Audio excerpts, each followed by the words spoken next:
I know most of you, I see a lot of familiar names, but if I haven't already met you, I want to welcome you to our webinar this evening. This is I think it's our third or fourth class so far of the new year. We've started out strong with a lot of education on a lot of different subjects.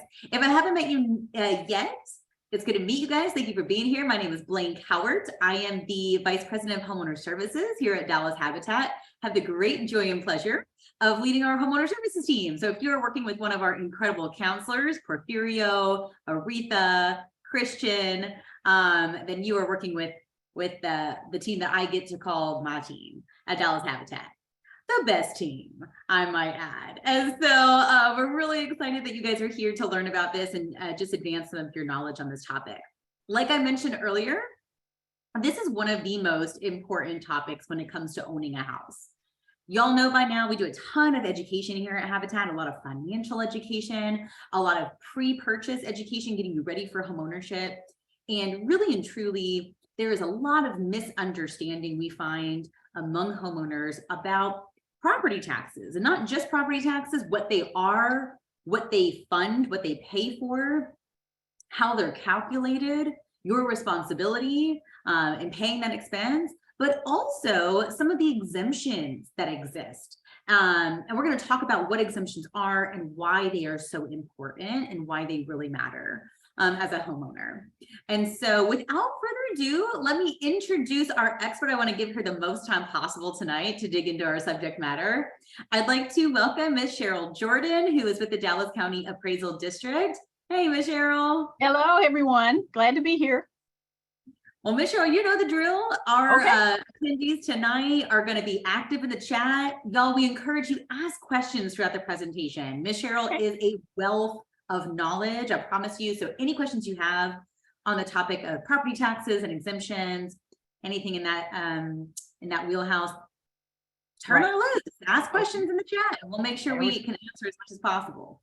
Okay, I'm going to go ahead and go to share my screen, and I'm going to kind of fly through some things. It's a long presentation. I'm going to shorten it and just kind of pique your interest on some things, just, you know, some words that you can get used to hearing, some just like Blaine had explained. So let me go share that screen. Haven't done this in a while, so I hope it works okay. Fantastic. I can see your PowerPoint. See my screen. All right, that's good. Get rid of those. And I'm going to play the, you can see it as it is, I'm assuming, right? But is it better if I actually start it like this? Does that work better for everyone? That works. Yes, that's perfect. Okay. All right. So here we go. Let's I'm Cheryl Jordan with the Dallas Appraisal District, and I've been here for 34 years. Doing this quite a while, but there's still things I don't know because the laws change every couple of years, so we try to keep up with that. So first of all, who are the participants involved in this property tax system process? We've got the taxing units, the appraisal district, and state agencies. Of course, the taxing units, those are the governing bodies, the city council, the school boards, county commissioners, special district boards. Those are all of what we consider the taxing units, and you know, as your cities and school districts. Then there's, of course, us, the appraisal district, and we have a board of directors, we have a chief appraiser, and there's an appraisal review board, and I'll talk a little bit more about that. And then there are state agencies. That's the Comptroller of Public Accounts. They have a property tax assistance division. There's a Department of Licensing and Regulation. They regulate our licenses here for the appraisers. There's a Texas Education Agency. They're involved in this process. And of course, the fourth major participant is you, the property owner.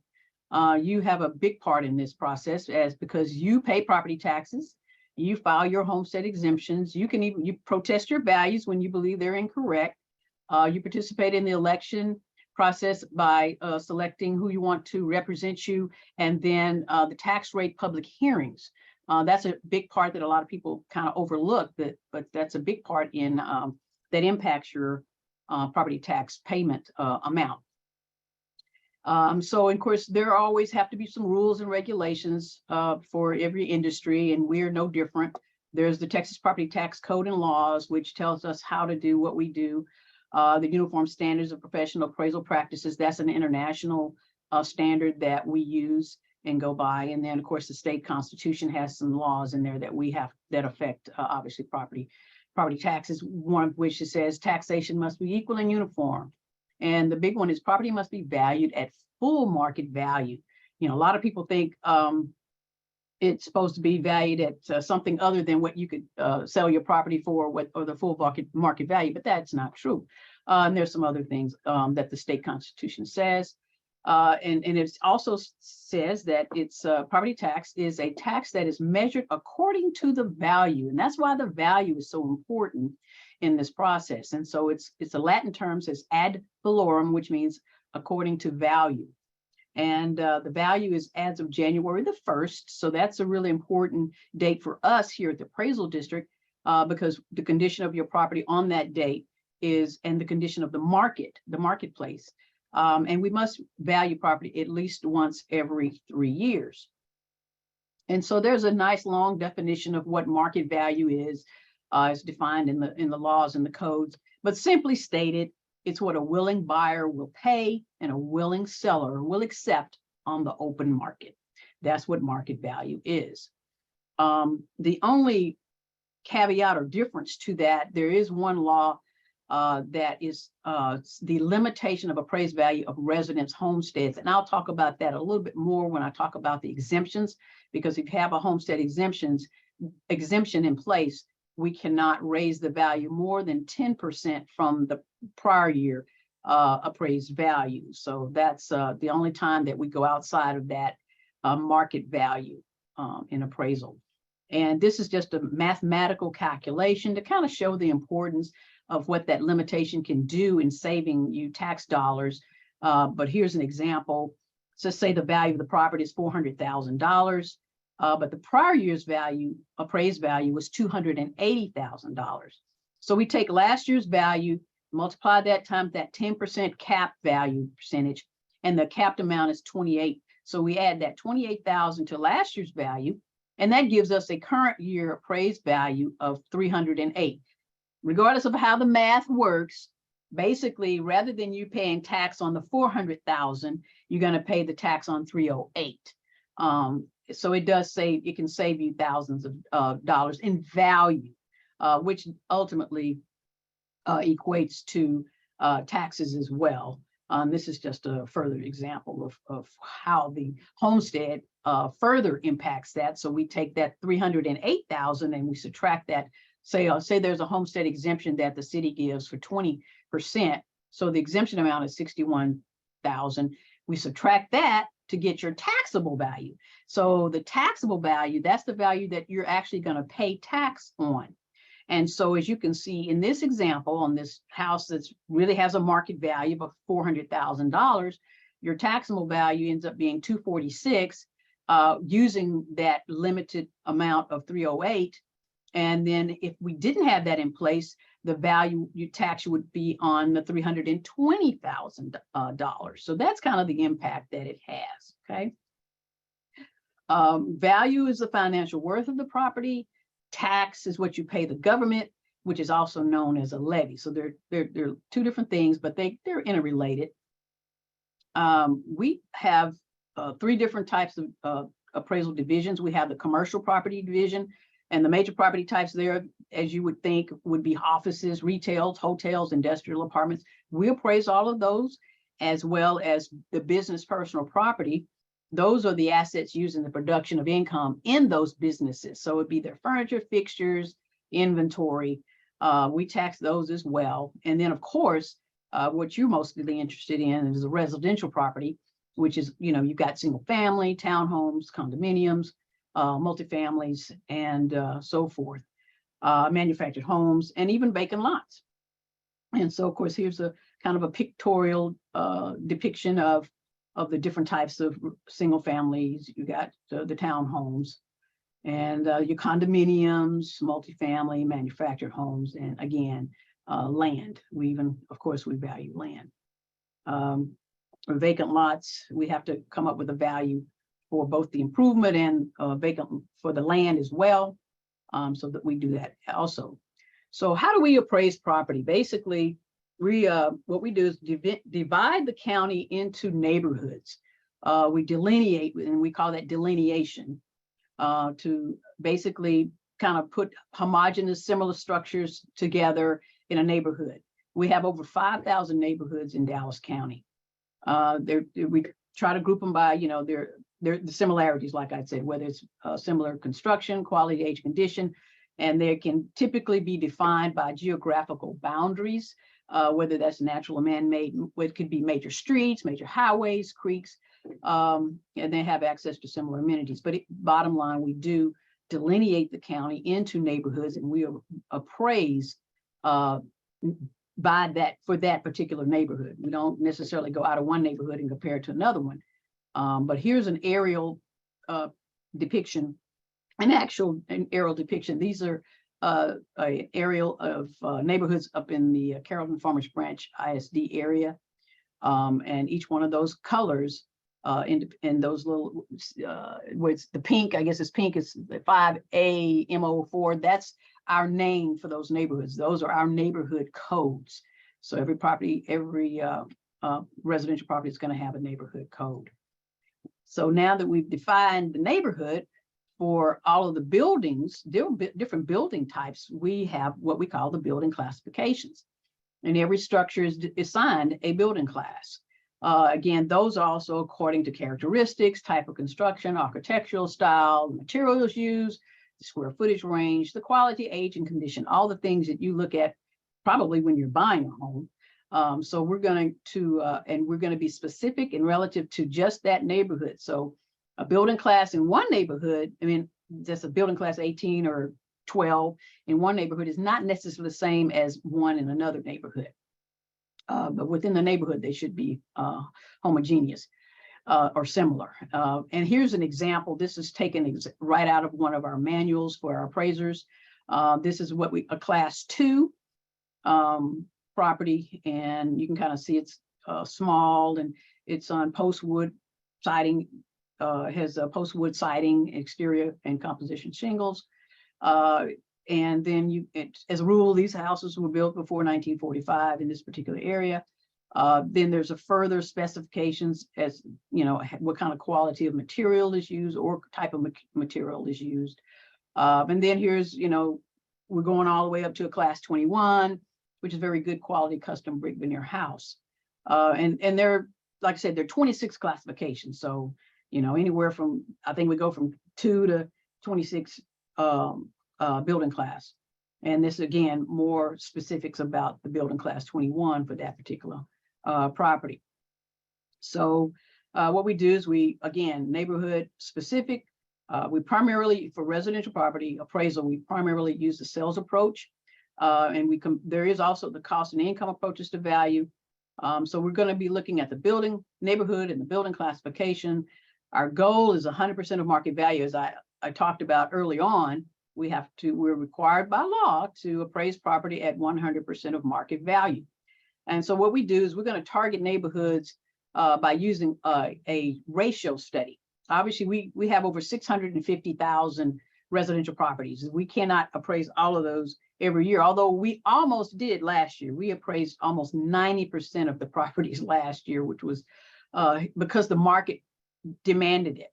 And so what we do is we have the University of Texas at Dallas, so they can give us an external third-party ratio study to tell us by neighborhood what our values are looking at. And then we do our own internal studies about 3 or 4 times a year. And of course, we're trying to target neighborhoods that fall outside of that 100% range. Either, it could be outside of less than 95% or greater than 105%. So if we're too high, yes, we're going to lower them. And yes, we do.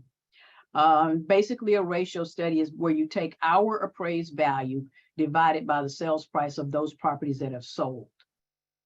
And again, this is this last year. This I don't have this year's information yet, but this was actual from last year, where all that red indicate all the reappraisal we did.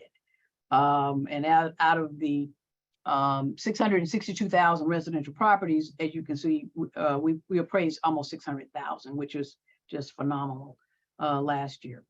So we look at all new construction. So whether it be a new dwelling, a remodel, a room addition, repairs, demolition, outdoor kitchens, we're going to look at it. We're going to get the building permits. We discovered these new construction properties from getting building permits from the cities. And of course, concerned neighbors, when people don't take out a building permit that they're supposed to, a lot of times their neighbors see them adding on back there and they don't see it on there. So they'll shoot us an email, and that's another way of we discover. And then we drive neighborhoods as well. The appraisers do.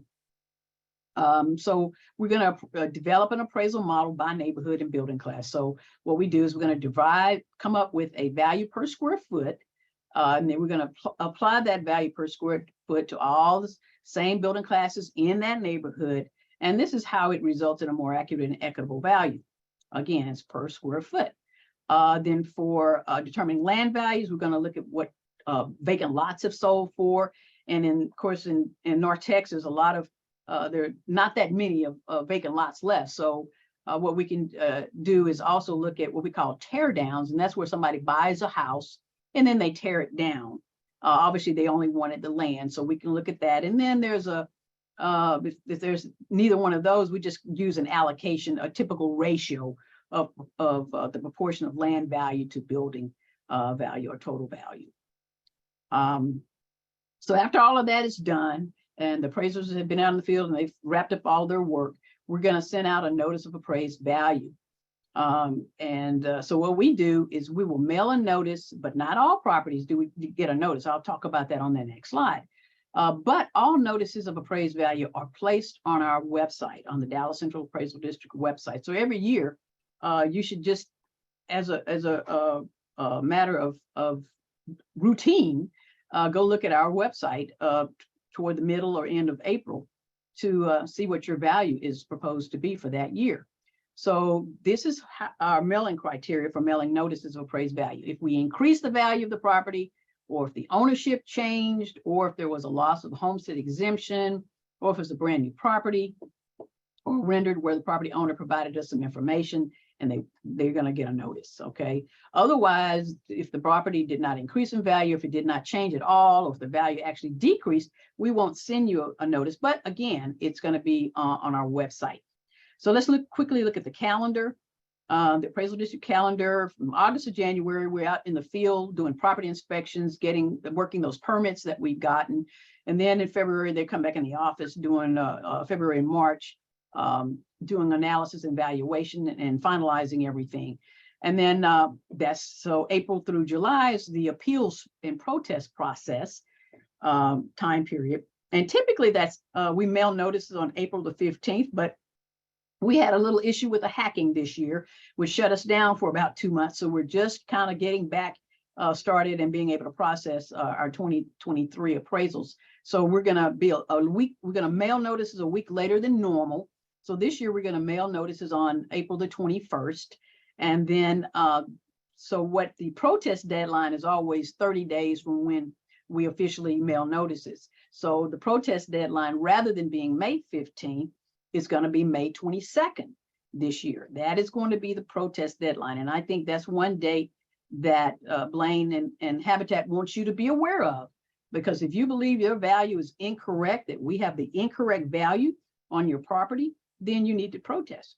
And then, of course, lastly, what we do is once all of that's done, we've had all of the hearings or the majority of the hearings, we then certify the values to those taxing units, to the cities, the county, the school districts, and we turn it over to them. And then that's where they take over. And that's when they start the tax rate adoption process.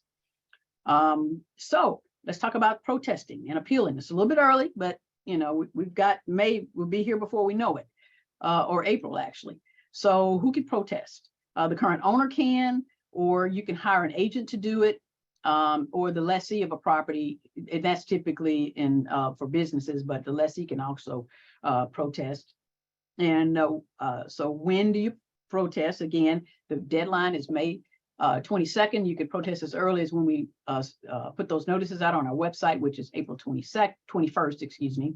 And what can be protested? Anything, any action that the appraisal district takes that adversely affects a property owner's tax liability. Basically, if the value exceeds market value, so it's higher than what you believe it should be, or if it's unequal to others compared to others in the area, there are all types of reasons that you can protest, but those are the main two. The main one is usually market value. But if we denied you an exemption, or if we have the wrong owner, all those types of things can be protested. And so how do you file that protest? Well, it must be in writing. You can't call us on the phone and tell us. You can't just shoot us an email or shoot us a fax and tell us. There are procedures that it has to be in writing. And I'm going to go through that right now. The preferred method is the U-File online protest and settlement system. And I'll explain what that is. That's where you go to the website, you pull up your account, and there will be a place for you to file online if you wish to protest online. Now, that option is not out there right now. It's only out there during the protest period. So when we put notices out there on April the 21st, there will be a link out there for that. And there's two ways to do that online. You can do it just online and say, hey, I want to protest, and you check a box and you send it on and you send it to it. You submit it. And then, or you can try to protest with settlement. And that means you're going to provide us the documentation that the appraiser will look at, and then we'll contact you before any formal process has to start. And we may work it out with that. So that's really the preferred way, is go ahead and send us your documentation up front. And we're going to talk about what that is. And so that's the online, that's what we prefer. Or you can simply mail it in the US mail, or you can drop it in a drop box. We have a drop box at the front of our building at the entrance where you can just drop it in there, or you can send it via the US mail. And you can use an official protest form that you can get off of our website on your account. The state comptroller has one, but if you use ours, it's partially filled out for you. So that way, when we get it, we can just it's a barcode on it, so we can scan it in, and it just makes it a lot more efficient for us and actually for you as well. Or you can simply send us a signed, handwritten letter. You know, make sure you tell us who you are, your name, identify the property, and then indicate your dissatisfaction with and with an opinion of value is preferable. So what's this evidence that you need to provide us? A recent closing statement. If you just recently bought the property, then obviously the closing statement is huge. So, you know, you can provide us that information. Or if you recently had your property refinanced, you can send us a copy of the independent fee appraisal that you had done in order to for the mortgage company or Habitat or whomever it is that's going to finance it. And then, or you can go to a realtor or broker and try to get some comparable sales from them. And you just tell them, hey, I want to fight the appraisal district on my value. Can you give me some ammunition? And they'll be happy to give you some sales information. And it's informative to you. You may find that actually we may actually be low, or we may be right on the money. So it bears to do a little homework there, but do that. Or you can so say if you have, it's not a market issue, is as far as you don't have any recent sales, or it's nothing recently, that's not the issue. The issue, if you have foundation problems or any kind of physical problems necessary for repairs, you provide us the estimate for that roof or that foundation or whatever it is that's affecting the value, you believe is affecting the value. Photos, send us photos of the physical issues or those conditions. Then there are a couple of different ways of these. There are two types of hearings, if you will. The informal hearing process, and that's where you just file the protest and provide us documentation. Then our appraiser is going to try to reach out to you and over the phone or via email and try to work it out. If what you've provided, we believe you're correct and we're wrong, we'll try to fix it. And you can agree and it can stop right there. Or if that doesn't work, or if you're not able to do that, then you can go on to what we call the formal hearing process. And that's where you go to the appraisal review board. The appraisal review board is a body of your peers. They're kind of like the jurors that they will listen to your presentation, our presentation, the appraisal district, and they'll make a decision. And that's what the formal appraisal review board hearing process is about. You will be, if you, once you've protested, you will receive a hearing notice at least 14 days prior to your scheduled hearing date. Oftentimes, you will know well more in advance than just the 2 weeks.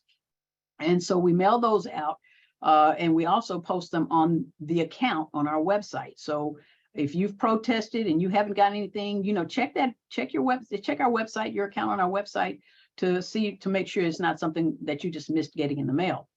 The hearing itself is typically a 15-minute hearing, where the appraisal district has 5 minutes, you have 5 minutes. There's a couple of minutes each for rebuttal. They close the hearing, and at the end of the hearing, they will make their determination and let you know what their determination is. And so since the pandemic happened, we didn't really everybody was coming in person. We had thousands of people in our building daily, hundreds daily. And but the pandemic, we kind of learned some things from COVID, and that is when we started doing the telephone process. So now you can, from the comfort of your home, have a hearing on the telephone. And the majority of our hearings are that way. People don't want to have to waste their gas and time in traffic and crowding down here. So we like the hearings as well. And again, it was to keep everybody safe from being right in front of each other's faces. Excuse me. So if that doesn't work out for you and you're still dissatisfied, you can either file a lawsuit, excuse me, or you can file for binding arbitration.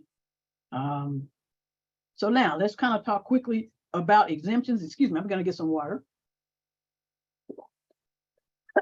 Excuse me.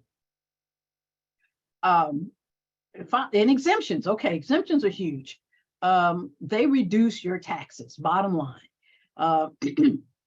Filing an exemption application is free, doesn't cost you anything. Basically, it excludes value from taxation. And there are partial exemptions that excludes part of the value, and that's the majority of the residential exemptions. And then there are also absolute or total exemptions that exclude all of the value. Those are typically for your charitable organizations, your churches, religious organizations, and but even some disabled vets. But so these are the types of residential exemptions. You have the residence exemption, homestead exemption, age 65 or older, disabled person, disabled veteran, and then some surviving spouse. What are the benefits? Again, it lowers your taxes. It limits the increase in value. We talked about that capped value earlier, the cap limitation. It does that. It provides a tax ceiling for the age 65 or older and disabled persons. And so what it does is limiting your school taxes that is mandated by state law. And then the county and the city have the option to, and the county has opted to, but the city of Dallas does not. And I think most of you are going to be in the city of Dallas.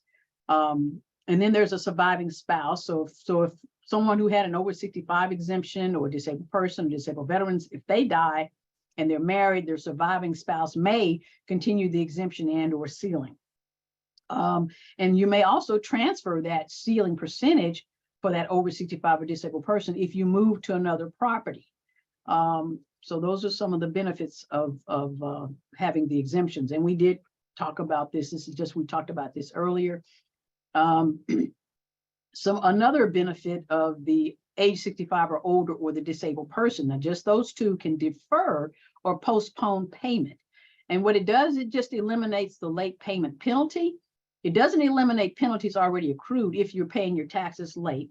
And it lowers the late payment interest rate to 5%.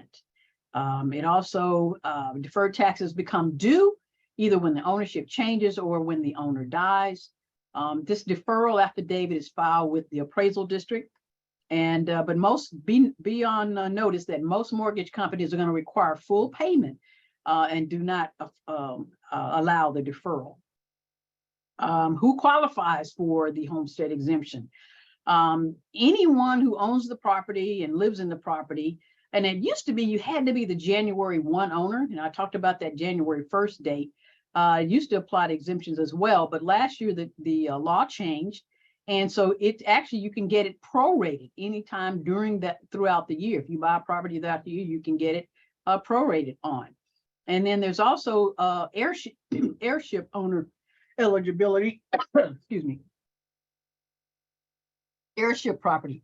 A lot of times mom or dad or grandparents died, didn't have a will, or wasn't probated. And if you're heir and you live there, you too could qualify for that. You must occupy it as your primary residence. And you can only have one homestead exemption. You can't have another one on another property anywhere else.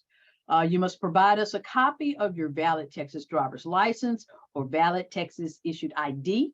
And the address on that driver's license or ID must match the property address.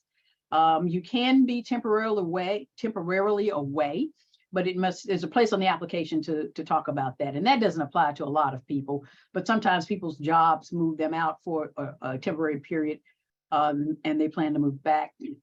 Or if you're a resident of a facility providing services related to health, infirmity, or aging, in other words, if you're in a nursing home or an assisted living facility and you're unable to be in your home, you can continue to have that exemption if you let us know on that application. So how do you file this? You simply file the application with the appraisal district. We're the only body you need to file it with, and that's just one place. There's only one appraisal district in Dallas County, and this is it. It doesn't cost you to file anywhere. Just be aware that there are companies out there who will charge you. They'll send you this letter in the mail saying, hey, we know that monies that are owed you or refunds that are due you, and they don't necessarily tell you what it is because they're going to take a chunk of it as a finder's fee, if you will. But if you get anything like that, first thing you do is check with us, check the website to see if you filed your homestead exemption, because it's going to show on your account.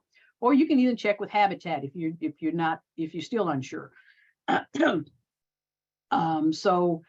What we do is here at Dallas Appraisal District, we will mail applications to all new homeowners. So if you were a homeowner new in 2022, we're going to automatically mail you an exemption application.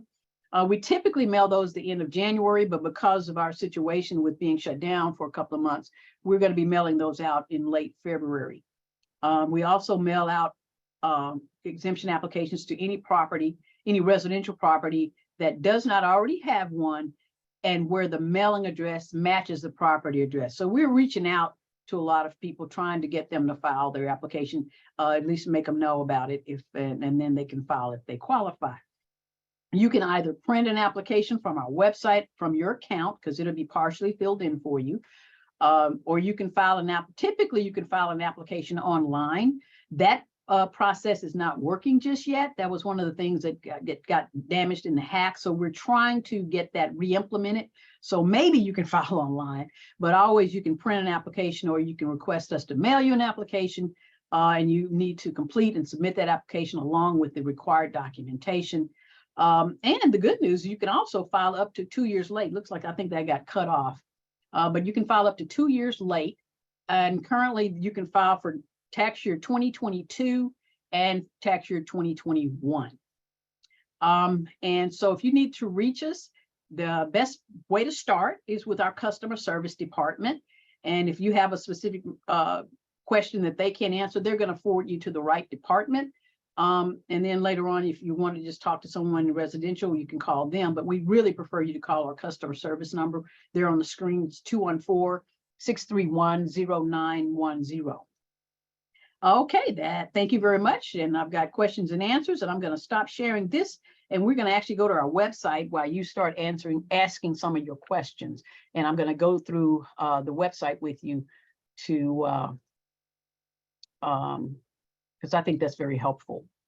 So escape. There. It's extremely helpful. And while Ms. Cheryl is pulling up her screen, give her a minute to do that. Just want to remind you all, if you have questions about property taxes, about exemptions, all of the great information that Ms. Cheryl just covered, please let us know in the chat so we can get to those and make sure that we answer those questions this evening. I recognize a lot of people on tonight's webinar are not yet homeowners. You all are just on the verge of crossing that threshold, right? You're still buyers at this point. But this is a great time to be thinking about some of these questions. And so if you do have questions, drop them in the chat. We'll keep an eye on those as Ms. Cheryl does this demo of the DCAD website. Okay, and are you seeing the website now? Yes, ma'am. Okay, great. Okay, well, this is the homepage of our website. Basically what you wanted to do is you can go search appraisals. I just clicked on this search appraisals over here in this navigation links box, that blue box, and you can search by owner, the owner's name, the account number, or property address, or if it's a business, by business. Just a few other things in this navigation links box I'm going to just kind of show before I start going into the details of an account is you can find the property on the map. You want to just click on that. That'll take you to the map. There are different forms here, the age 65 or older. It talks about it, but we want you to actually go to your account to actually get the forms. But we have a lot of forms out here in this section. And let's see what else. Exemptions. There's a lot of information talking about the exemptions. So if you miss some of what I said, and there's a lot more to it than what I said, you can always go there and click on this and just, whatever question you may have, if you have an age 65 or older, it's going to just drop you down to that section on there. And then let's see, the valuation process, it kind of talks about more detail of what I talked about, how we reappraise. The protest process is just, telling you, some dates, and we haven't updated this yet. So this year that's going to change. So, but this is just some things I want you to know that's out there. There's some frequently asked questions section that's could be very helpful. Oh, and I just jumped over. There's a paying taxes section. Now, we don't collect taxes. We don't send tax bills. We just deal with the values and the exemptions. But this is kind of some information on paying taxes. But I think one of the most valuable places that people have on our website is you can go over here and kind of play around on this online property tax estimator. And let's click on that real quickly. And simply, you can just put in any market value of a property right there. You're going to have to select which city it's in, city of Dallas. You're going to have to select the school district. It already has the county and the hospital district and college because every account has one. And you can click this calculate button down here toward the bottom. You calculate. My screen's too big, so I'm going to have to scroll so you can see. And what it does, it provides you a calculation, an estimate of taxes on what property at $400,000 would pay. And in this instance, it's showing around $10,000. Now, we didn't select any type of an exemption. So let's go click on a general exemption, general homestead up here toward the top of your screen. I'm going to click on that. And then I'm going to calculate again. And let's see what that does. So now that brought the taxes down from $10,000 to $8,000. And now let's add an over 65 exemption here. So let's do that. And we have to hit that calculate button every time you change anything. And you do that. Let's scroll down and see. Oh, wow. It dropped the taxes from $8,000 to $6,000. So you can see the general homestead and the over 65, those homestead exemptions can be quite tremendous. Now, your property may not be 400, it could be 100. It does the same process through the same process. So that again is the estimator. And I'm going to go back to and that was under this paying taxes. And it was the second line here under online property tax estimator. I think that's just, people find that fascinating. And then probably the only other thing it's major that you might want is we do have links to, all of the cities, the school districts and whatnot. And then the contact us section here, I'm clicking on that. And it just has the email addresses, the phone numbers that you can utilize. Okay. So does anyone want to volunteer their address for us to look at? I mean, think about it. But in the meantime, I'm just going to go ahead and pull up Habitat's address because I don't want to, because the only thing about Habitat, they're not a a residential property, but what I did is, I think I did that too fast. Let me go back. I'm sorry, I didn't walk you through that. I'm going to select search by address, and then I'm going to enter the street number. Enter the street number here. If there is a direction, there's a drop down. You select the direction, and then you simply type the street name, Hampton. You don't put in road or the suffix, no avenues, none of that. And then you simply click on this search button. And what it's going to do is provide you down below a list of properties meeting that criteria, 2800 Hampton Road. Here, the real property, the commercial property is listed. And then they also have business personal property. I talked about the furnitures and fixtures that we have accounts for them as well.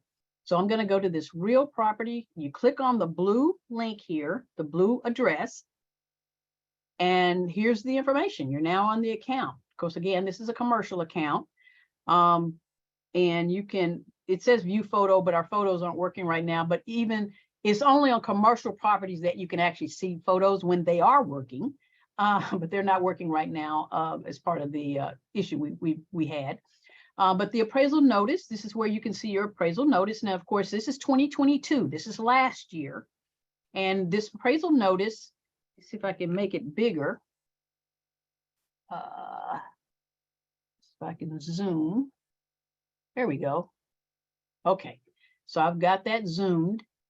So it has the account number, has a barcode here, has the information, the legal description.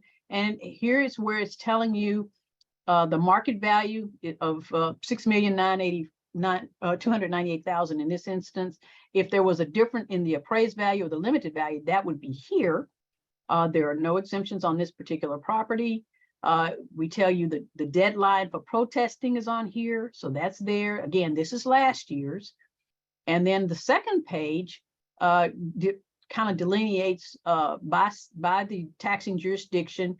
You've got your market value of the land, of the structure, any deductions. If there were exemptions, they would be shown in this section where it says less deductions, and the appraised value. And then it also shows you prior year. So last year, this property had a market value of $6 million. I'm sorry, in 2021, the prior year from 22, and then it was increased in 2022. So it has that. And then most importantly, it's going to also have 2 pages for your protest form.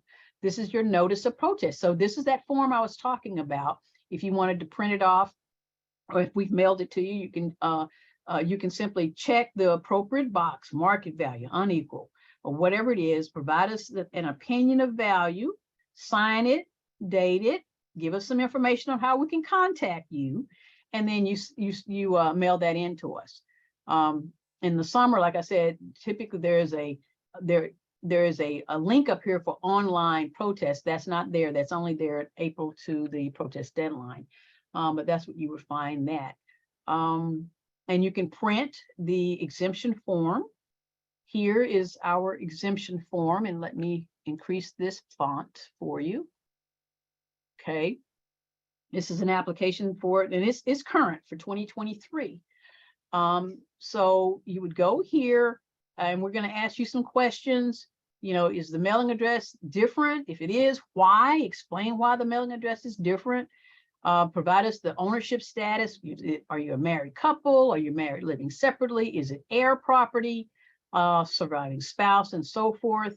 And then in step 3, we're going to ask you what type of exemption are you applying for? And of course, there's the general homestead exemption, the age 65 or older, disabled person, or the surviving spouse. And then there's the late filing. And that's where if you owned this property last year or the year before, and you just didn't know you could file for the exemption, you could file it by checking that box, and then on that line, write which year you're trying to apply for. If it was 2021, you can put that right there. And then go on to the second page, and you have to answer all of these questions. Don't skip any questions. And I believe the Habitat staff is willing and will help you fill this out. And so will we, if you give us a call. But we want to know, when did you first start occupying the property? Need to put that information there. How many acres? Just put less than one. It's fine. Most people don't have acreage in Dallas. Are you claiming exemption on another property or a previous residence? And be honest. If you are, let us know. And we may have to talk about, well, which one did you really live at, and make that happen. We asked, if you were temporarily away, there's that temporary away clause that I had told you about earlier, and when you intend to return, you fill that out. If you're, say it's new construction and it wasn't quite 100% complete, but you were living there, just let us know. In E, and was any portion of your property used for rental? And if it was, then that part can't be used for homestead. Is this cooperative housing? Just check no, because it's not. That's a very minute population. And then H, were you in a nursing home? Yes or no. And then you need to attach the information so that we know to leave the exemption there, that you're in a nursing home. Are you part of the confidentiality program where you have to, like you're a police officer or something like that? Then you have to attach proof, because oftentimes in those situations, your driver's license may not match. And anyway, there's some other questions but just make sure you read it and answer each question, yes or no, if that's what is required. And then here it tells you what documents are required. Again, we're going to need the copies of your driver's license, and the address must match the property address. If you're age 65 or older, you need to be 65. Or if you're disabled, you need to attach that proof of information. And then, of course, you need to provide us the driver's license number here, your date of birth, sign it, provide us the contact information. If there's a spouse, please fill that out too. Both of you need to provide that information. There's some other pages that if affidavits are necessary, typically they're not, but for the airship affidavit, that's going to be, I think, on this. Yes, that's on the 4th page. There's this affidavit of air property. You're going to need to fill this section or the other section out. We will help you with that. Just give us a call and we'll be glad to do that. And then there's all this explanation, a bunch of reading here. So I think I've kind of gone through everything. I'd like to ask questions if you have any. And Hey, Ms. Cheryl, go ahead. We had one of our attendees who offered up her address. Wow, thank you. Well, let me search for that. Give me that address, please. Okay, it's 4000 4000. And the street name is Sigma, SIGMA. And it's in That's all I need. That's okay. Now, if it's more than one, then you can have to select the city. But you typically don't have to select the city. But if there's more than one, then you might need to select the city. So here, there is more than one. Sigma Road, 4000. Miss Kathy, if you're here in the chat, maybe you could confirm. I wonder if this might be an apartment complex. Maybe. Yeah, because that's a commercial property. Yes, she said yes. It's an apartment. Oh, okay. Well, anybody with a residential property? We've got some folks I know who are under contract. Let me take a look at the. Well, we can look at one of those. Yeah. Or any account you want to make up. I just, we're just trying to learn from this. Let's see. Luis gave us an address. And Luis, is this a residential property? Can you let us know yes or no in the chat? Yes. Okay. Okay. All right. So this address, Ms. Cheryl, is 201. And the street name is Cobblestone. Cobblestone. Okay. And I'm going to search. No records found. Maybe it's 2 words. Let me separate the words. Oh, Cobblestone Circle. Well, that should not matter. Let me take this out and just do.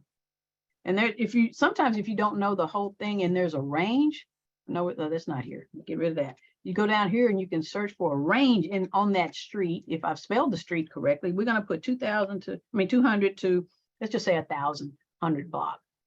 Okay, there we go. Looks like it starts in the 500 block of Cobblestone, but that's in Irving. Let me put now. See here now. I'm going to go and select Dallas because they didn't go to where we wanted to, but it looks like there's none in Dallas. Maybe it's a brand new subdivision. We don't have it yet. Could be. Could Okay. be. We've got a couple of others that have come through in the chat too. Let's Okay. see. Okay, here's another one. The address number is 1012. And the street is Darnell, D-A-R-N as in Nancy, E-L. A 1L. Okay. I think yeah, she spelled it with one L. So we'll try that. It doesn't like that either. Oh, you know what? I got this down here. I got to get rid of this stuff I put down here. And it's let me do the 1L again. No, it doesn't like it. I tell you what, I'm gonna I know this is someone who has an age 65 exemption. I'm just gonna and don't remember his name. Don't tell him I used his name. no, because that way we can kind of see. I think that would be great. No commas. This is John. And see here. There we go. Okay. We're gonna click on this one. Okay, so this one has a of course the value, market value is 470. Of course, we broke it out between the improvement and the land. It does have a capped value. See, the market value is 470. The cap value on this one is 445. We tell you when we last reappraised it. We tell you who the owners are. We give you information, and let me make this a little bit bigger.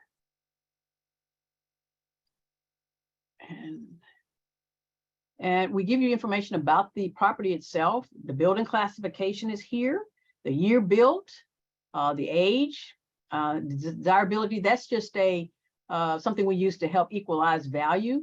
The square foot living area, is it 100% complete? How many stories is it? How much depreciation is on this property?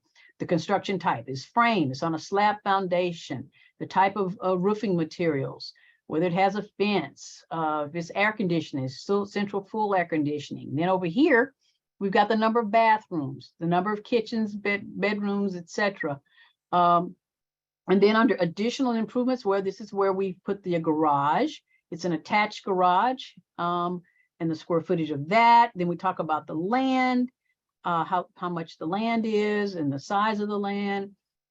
Even the zoning, we have the zoning there and how the state code is a single family residence. Then under the exemption section is where we're showing the exemption. So this one has a homestead exemption. And as you can see, the city, the schools, the counties, they grant different exemption amounts. And I don't think I covered that, and I can if I have time. But anyway, this is with the exemptions is giving them. The other exemption in this instance is the age 65 or older. So the taxable value for the city on this property is $240,900. Now remember, the market value was 470, the capped value was 445, but those exemptions brought it down, and and so forth for each of these taxing jurisdictions. And then a little more information on the exemption. Let me raise this up. We're showing you the tax rate that taxing jurisdiction has adopted and is using. You multiply that times the taxable value, and it gives you an estimated taxes. And again, we don't collect taxes. We put an estimate here. I obviously go to the tax office website to see the actual amount, but it's usually pretty close, within a penny or two. But they're giving you the estimated taxes for each of those jurisdictions and giving you that total estimated of taxes for all of the jurisdictions. And here's where we were talking about for the school district, for that age 65 or older, there's that ceiling, the tax ceiling. So in this instance, when this gentleman, he or his wife, whomever first turned 65 first, let's just say 6 years ago, they turned 65, or one of them turned 65. The tax for the school district at that time was $2,367. That's what it's going to be. It's not going to go above that amount. That's the huge benefit of the tax ceiling. So rather than paying $4,600 to the school district of Richardson, they're going to be paying $2,300. As long as they own the property, and as long as they don't add on. If they add on to it, then it's going to be recalculated if they add something to the structure. But that's kind of the beauty of this. And then we've got history. If you want to know, who's owned it, how long, we go back all the way back to 1999. on ownership, on value, and the exemptions. Okay. So it's a lot of information on our website. It's and I know it was a lot for one day and 1 hour. But are there any questions? I have to ask you, I saw a note in the chat from one participant who I know is a Habitat homeowner. She's living in her house. Okay. And she got us her address. And I was wondering if you could be able to show her just so she can verify whether Absolutely. that is file. Yes. What's Okay, that her address? address is 4640. And the street name is Cherbourg. It's spelled CHERBOURG. Yes, perfect. Okay, here we go, right here. Here we go. The Cisneros. Yes, Okay, we have Martha on the call with us today. We got Martha. Okay, we have both the names on the account. And Martha, you're there. Let's see here. No exemptions. Let's see when you bought this property. Okay, so look, here's the legal description. This comes off of the deed. And this date, I think this deed date is July 6th of 22. So you filed the deed, or the deed was filed on this property in July of 22. And if this were 2 years ago, that's the end of it. But last year, remember, you can file a prorated exemption. So you should file an exemption with our office, print this form off, print that, complete it, and get that to us. And so what will happen, you will get, if you've already paid your tax, which I hope you have because the deadline is passed, if you've already paid your tax, once we process this and the tax office gets it, they're going to send you or whomever paid the tax. If it was your mortgage company, they're going to send it back to your mortgage company, who will ultimately adjust your account. But yes, by all means, you need to fill out that homestead exemption application. Fantastic. Thank you for sharing that. Yes, absolutely. And I'll turn my video back on real quick just to say, this is, like Ms. Cheryl mentioned earlier, this is a fairly recent change that through at DCAT. And so, if you're working with a realtor or maybe somebody who's not well versed on the most up-to-date information, they may tell you, oh, you're not eligible yet to file. And so I just noticed something. I want to correct. I want to correct myself possibly. I just noticed there is no improvement on value on this property for 2022. So it was vacant. Now we would need to know when the home was completed and that you actually moved in. And it could have been already, just that what we do is we capture the value and the condition as of January 1. So as of January 1 of 2022, there was no structure there. And even if it got built the next month, we're not going to capture it and you're not going to be taxed on it. So maybe you don't qualify yet, but I don't know the answer to that question. So like I said, I'm learning too. But it doesn't hurt to give us a call to see if you would qualify and on that, okay? But if there were an improvement there, there'd be no, hands down, no question. But that may, I wanted to mention that, I just saw that. Really good note, yeah. And Ms. Cisneros, you can definitely reach out to DCAT and clarify that, like Ms. Cheryl said. I'm going off of memory here, but I know that the Cisneros home, a Habitat home, brand new home, was constructed in early 2022. Whether it was under construction in, as of January the 1st. Right. I think again, I apologize for not knowing all the answers.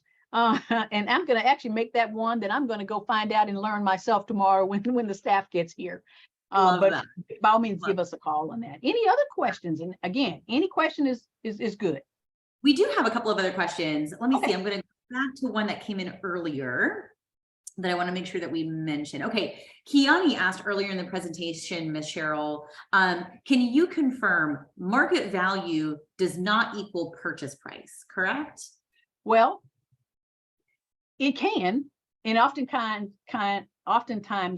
should and could. Remember in my presentation, I said market value is what you could buy or sell the property for. Well, obviously, if you just bought it, that's the value, the value of that property. Now, I'm not going to tell you if we have less than what you paid for it, you can just be quiet. We'll catch you up with you next year. But yes, it really oftentimes should be. But if there's something unique about it, where you overpaid for whatever reason, I don't know. But typically, yes, it is going to be that purchase price. Now, market every year can change. So if you purchased it this year for, let's just say you purchased it for 300,000 and in 2 years, the market goes down and the market goes down to 200,000, we're going to follow that market, whether it go up or down. Or maybe you bought it, a gold mine, and you bought it for 300, but next year it goes up to 600. And that's what we're going to value it at, because other properties in that area are selling for that. That's where we're going to look at. Okay. But that's a very good question. It was a really good question. Thank you so much for taking that. Mhm. Let's see. I think yep, she said thank you. I don't see any additional questions. I do just want to call out one important thing. Ms. Cheryl did make mention y'all earlier that about paying your property taxes. And just for a point of clarification, because we do get this question quite often with Habitat homeowners, if you are under contract to buy a Habitat home, or if you already own a Habitat home, your property taxes are paid by your mortgage lender. Those are included in what's called your escrow account. And so basically every single month when you make your mortgage payment, as you all know, a part of your payment is being set aside for your projected property taxes for that year. And then typically in the spring, your mortgage servicer will run what's called an escrow analysis. And that's a separate subject that we get into in our post-purchase class. If you haven't done that class and you've moved into your home, be sure to reach out to us so you can get scheduled for our next class. And we talk in detail about how an escrow analysis works so that you can make sure that you're properly projecting out what you're expected to owe that coming year. But just for a point of clarity, don't be surprised if you all don't get a tax bill. You should get a statement of what your taxes were from the year, but know that those are paid by your mortgage company. Good point. Well, Michelle, I think that's all of our questions here tonight. Okay. So I want to thank you so much for being here and for sharing all of this really valuable information. I want to remind our attendees as well that we did record tonight's session and it will be archived on our website and available for you to view later. So if you are under contract and closing in a couple of months and you move in and say, you know what, I think I need to rewatch what Ms. Cheryl taught us, you can always go back and rewatch the session at your own convenience. Ms. Cheryl, thank you for making the time, for being with us, and for sharing all of this really valuable info with us. I'm happy to educate, always happy to educate. That's not a problem at all. Love to have you. And I will tell you, if you haven't seen in the chat, people are so appreciative of this information. Really great information. Well, good. I'm glad to hear that. I wish I could shorten it. It's just so much. And it's a lot. It's a lot. But you know what?